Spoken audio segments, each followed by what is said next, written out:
Right now, I'm playing a lot of fantasy battle games, and I wanted to talk about them a little bit because I feel like each one kind of fits a different niche, and they're all good for something different. Ideally, I want to have sort of the one game to rule them all, at least in theory, but really, I like where I'm at, and I love just having a variety of really fun fantasy games at my disposal. Warning, we will talk a little tiny little bit about some Games Workshop games, so don't get all freaked out when they're brought up. I do find some value in some of these games more recently. I like them for what they are, but obviously there are more logical and cheaper choices depending on your needs for your game and your appetite. The first game I want to talk about is what I would consider to be your go to everyday battle solution. And I'm talking about Age of Sigmar Spearhead. I started playing Spearhead several months ago, mainly due to the fact that I was set to try Age of Sigmar with my friend Jake, and I had painted up a 3D printed Lumineth army for Age of Sigmar. It was only about 1,000 points, and it was mostly infantry. And as it would turn out, that Lumineth Realm Lord's AOS force fit absolutely perfect as the official Lumineth Realm Lord's spearhead. And Jake and I did a little research on Spearhead as a condensed version of AOS, and it has a lot going for it, honestly. I know a lot of gamers these days really focus on rule set and optimization and that sort of thing to dictate what they want out of a miniatures game. But in our age and the number of different games that we've played, we realize certain things that it really comes down to gaming with the folks that you're going to have the most fun with and what's important to you. And so Age of Sigmar Spearhead fit our needs quite well. There's no homework in this game. There's no list building. You buy a box, build your box, and then you play. And what's really convenient is you play on a small board, a 28 by or 30 by 22 or something like that, kill team size board. And you're able to get in this abridged version of Age of Sigmar that is very fun. It's 4 turns. It lasts about an hour and change. And you get this fun, exciting experience. The game is actually, the meat of the game is really in like how to play the cards correctly, how to score your objectives. But there's a great back and forth. There's a comeback mechanic. And it's just a great, lightweight, convenient way to get in a fun battle, if that's what you're looking for. I would consider this an everyday type game.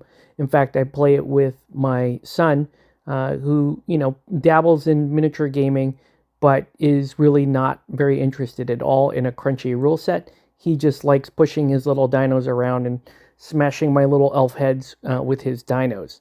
So this game is fantastic for that. And it's also a very fun hobby game as well because you're painting a box of miniatures. It's going to be somewhere between 10 and maybe 30 or close to 30 on the high end, but it's not that many miniatures, and therefore you get the joy of building a smaller army, and you can put it all together and play it in short periods of time, and the game is set so that you can really play it wide, or you can branch into full-blown AOS. I don't see myself playing AOS because I have other games that I feel fit that bigger slot a little bit better. So prior to some of the other games in this video, I'm just going to briefly mention that my favorite fantasy skirmish game is still Wrath of Kings. I still love that game. It's a phenomenal system. It was a lot of fun to play, very simple. The strategies and scheme systems, I think they were called plots. That's an excellent system. The combat system was great. The miniatures and the themes were really fun. It's a shame that game has gone away, but those of us faithful have kept all of our stuff.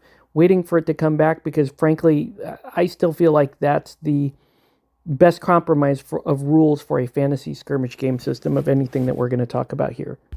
But up next is the Middle Earth Strategy Battle Game, MESBG. We've been playing that for a bit over a year, maybe going on 2 years at this point. Haven't broken it out in a while, and I've been really itching to, because I do feel like this game also fills a whole bunch of niches. It's not a huge model count game. The theme is Lord of the Rings, and hey, nobody's going to complain about that. It is super fantastic. The miniatures, what I like is the miniatures are actually a slightly smaller scale, and so that makes transport easier. It makes, building and painting and all that stuff a little bit easier as well. And you're playing on a 4x4. That's a little bit big, but hey, Wrath of Kings is on a 4x4, and so you're good there. But what's nice about this game is it's got widespread popularity, although it's a little more difficult to source, right? You can't just buy this stuff at our local retail anyway. And if you don't have a 3D printer or you're not buying Etsy stuff, it can be a little difficult to get at that. The rules are, I find, to be a little bit more difficult to get at because I didn't buy the latest book, and I probably should have. And there is a list builder online, but that's fine. But then also the scenarios, also I feel like those are a little bit harder to get at. So if this game was at the local retailer and I could point people to a shelf there, I would probably be pushing this game quite a bit more, because I do feel like it's a good game. I do feel like it's a fairly balanced game. It does rely a lot on rolling six, but it's also very exciting. And it's pretty streamlined in its approach. It's not like super crunchy or super heavy. And I love the theme and the scenario aspect of the game. It is one of my all-time favorites for fantasy battle systems. I just wish it was a little more accessible. We'll move on to the game that Jake and I have most recently played. It's a crazy amount of fun. We call it Project Tiny Town. It's basically 10 millimeter Warhammer Fantasy Battle, but it's even a little bit better than that, because it's not the crunchy all day long 6x4 table experience that Warhammer Fantasy Battle is. It's not painting thousands and thousands of pieces to get all that done. So you're not transporting that all around, and you're not having to find a big ass table to play on. 10 millimeter is fantastic. What we did was we went with 1-page rules, Age of Fantasy Regiment. And I'm not sure what your opinion is on 1-page rules, but I absolutely love 1-page rules. If you're looking for a crunchier or more complex, or we'll even say more competitive system, 1-page rules is not for you. But 1-page rules we really like because it gets you into the fight very quickly. You get a fun, narrative, exciting game, because the players that are attracted to 1-page rules are looking for that in the first place.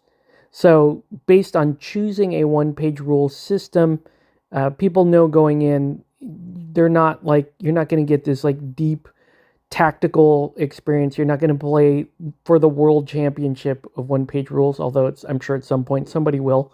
But that system works great. And we scaled it down to 10 millimeters.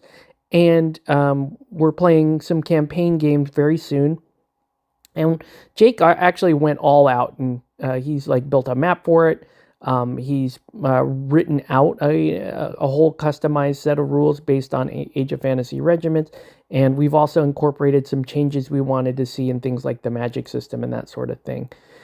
This is super fun because you get that battle experience. You're on a small table.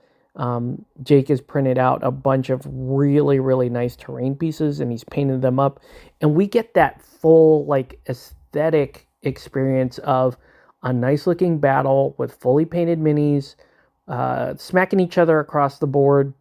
And we're doing that on a small scale in a short amount of time and with the most amount of enjoyment in mind. So this right now is really the hotness. Jake is going deeper into the Tinyverse, and I'm here for it. I enjoyed a lot. Maybe the only downside to this is that Jake and I don't live closer together, and we can't game as frequently as we could. But yeah, really enjoy the system for what it is. It's a great battle system. It's very convenient. And so, yeah, Age of Fantasy Regiments, but we're playing it at 10 millimeters, and it's super, super a lot of fun. There's a few other games that we really could be talking about, namely Saga, which is a game that we played several years ago that's still quite a fun game. I don't know if we're going to get back into it. Maybe at some point we might play Saga. And then there's Warcrow, which I haven't tried yet. I just, at this point, they haven't got me yet. I love Infinity Hexadome Legends. You might have seen my video on that. I love that game from Corvus Belli. Not a fan of Infinity. We'll see. We'll see if that gets me into it. But I just wanted to mention some of those other fantasy battle or skirmish games out there. The final game I want to talk about is kind of the antithesis of all of this, which is Warhammer: The Old World. And, I'm talking about that a bit more on my other channel, 3 Games Min.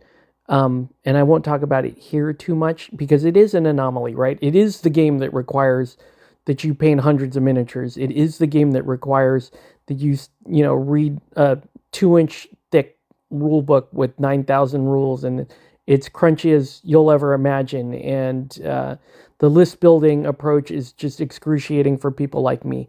So why am I playing it though? What is it? I mean, other than nostalgia, what is it? Well, it's mostly aesthetics, right? It's mostly a hobby project.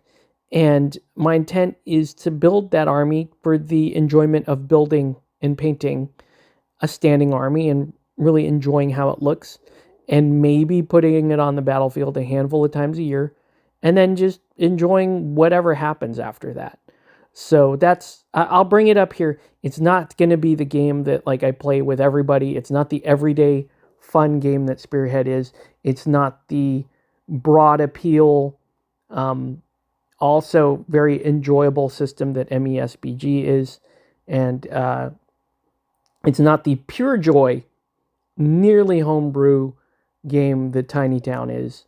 But yeah, I'm bringing it up because it fills a different slot than any of those other games. But that's really, really the deep end of the pool as far as space and time and hobby and collecting and money and wallet and all that stuff. But anyways, I just wanted to compare and contrast those different systems. They all fill a role with me. And let me know in the comments what your favorite fantasy battle or skirmish system is, or if you like one of the ones that I called out here, and let me know why. Thanks for watching.